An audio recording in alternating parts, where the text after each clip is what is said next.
Il est difficile, sinon impossible, de se faire une idée juste sur Napoléon et son aventure. Il a claqué le cheval, comme on pourrait dire, en voyant la manière dont les épopées militaires ont épuisé la population française, alors qu'elle était, avant lui, la principale population en nombre qu'il y avait en Europe. La France ne s'en est jamais complètement remis. Il a vu trop grand, trop précipité, trop hâtif.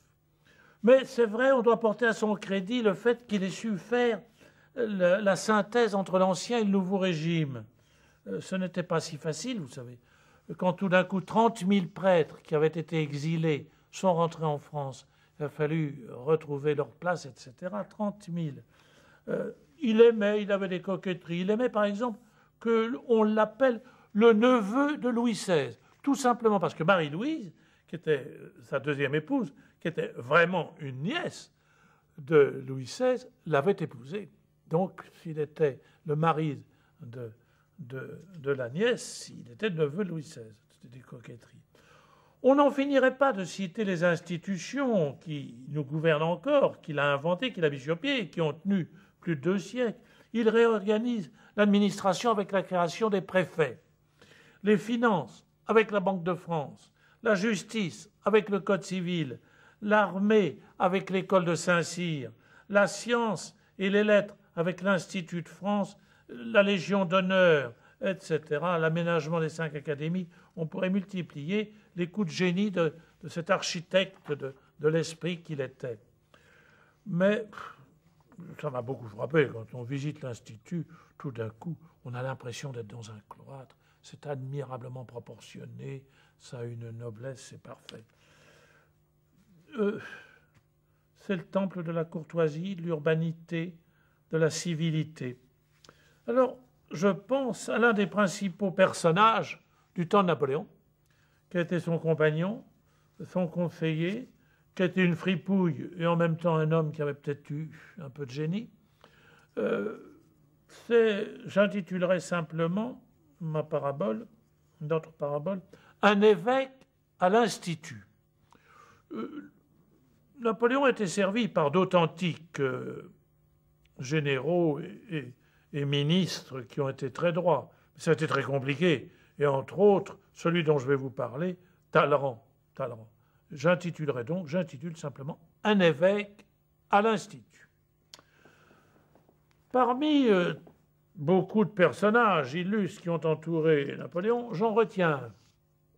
Talleyrand, oui, Charles Maurice, duc de Talleyrand, Périgord, prince de Bénévent, ministre sous le Directoire, le Consulat et l'Empire, nommé grand chambellan et vice-grand électeur par Napoléon, et évêque d'Autun. On ne sait où il faut le faire figurer parmi les diplomates les plus habiles de ce temps, parmi les traîtres les plus redoutables.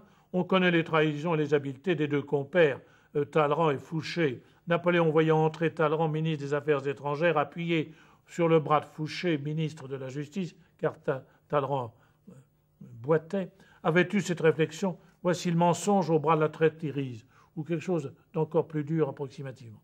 Malgré une vie dissolue et des maîtresses assidues, il eut juste avant sa mort un geste de mémoire. Au moment de l'onction des malades, les évêques ont le privilège, pour signifier leur rôle et leur pouvoir, au lieu de faire une onction sur le dos de leurs mains, de le faire à l'intérieur de la main. C'est un hommage au pouvoir qu'ils avaient. L'onction des malades. Alors, l'onction de la Sainte Huile, on fait venir Monseigneur du Panloup, évêque d'Orléans, avec les saintes huiles, et Talleyrand s'apprête donc Monseigneur du Panloup s'apprête à lui faire l'onction sur le dos de la main.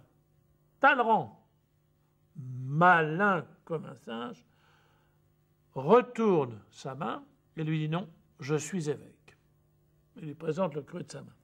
Un historien de Talleyrand nous laisse entendre que, quelquefois, une flamme reste vacillante au fond du cœur de ceux qui pensent avoir quitté la foi. Alors, un des épisodes assez... Talleyrand avait de l'esprit. Un des épisodes assez coquin, malin, astucieux, se passe à l'Institut de France. Nous sommes en 1797. Louis-Marie, duc de Talleyrand, ancien évêque d'Autun, donc assiste à une des séances solennelles des 5 académies. Cette session est réservée à une intervention importante de la Révélière Lespeaux. Après que celui-ci, comme premier orateur, ait développé ses idées sur la fondation d'une nouvelle religion, Talleyrand, qui a écouté attentivement, médite. Je me demande, et intérieurement il se dit, il l'a écrit après, je me demande si nos successeurs à l'Institut de France ne seront pas sévères avec excès à notre égard.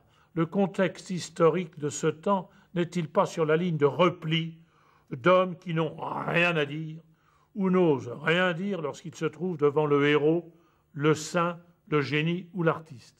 En relisant nos analyses trop réductrices, Talleyrand avouait « Je reste perplexe ». La Révélière Lespeaux venait donc de faire sa longue intervention sur la nouvelle religion qu'il présentait. Il l'avait appelée la théophilanthropie. C'est très simple, le titre est beau, il se décompose théo, Dieu, phil, amour, anthropie, homme. Donc l'amour de l'homme pour Dieu et de Dieu pour l'homme. C'est tout simplement l'amour entre Dieu et l'homme. Après avoir réfléchi, Talleyrand se lève et s'adresse à la Révélière Lespeaux au sujet de la communication de son collègue. « Monsieur », commence Talleyrand, « je n'ai qu'une seule observation à vous faire. » On écoute. « Jésus-Christ, pour fonder sa religion, a été crucifié et a été ressuscité. Vous devriez tâcher d'en faire autant. » Et le duc de Talleyrand se rassied. Bien sûr, il y a la boutade qui a dû amuser, sans doute, pour faire rire les académiciens, mais il y a plus profond.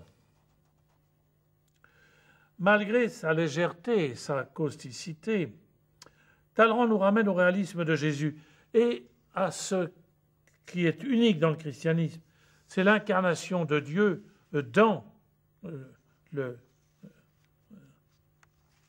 la vie humaine. Dieu vient, s'abaisse jusqu'à nous. Non pas une idéologie à n'importe quelle couleur de socialisme. Jamais le Christ ne s'est réduit à des idées, à un système, à une philosophie. Jamais. Et s'il y a eu un combat dans le christianisme, cela fut toujours pour affirmer et préserver la fragilité d'une personne, et non pas d'abord d'un texte. Que cela se passe dès les débuts, par exemple contre Marcion, ou tout au long de l'histoire contre toutes les réductions auxquelles on a essayé de soumettre le christianisme. Une morale, des devoirs, un code très noble, très beau, autant que toutes les utilisations politiques de la religion. Tout ça, c'est pas le christianisme. On ne peut pas invoquer Dieu pour faire une guerre. Jean-Paul II l'a encore rappelé avec grande noblesse et gravité au moment du départ de la guerre de l'Irak récemment.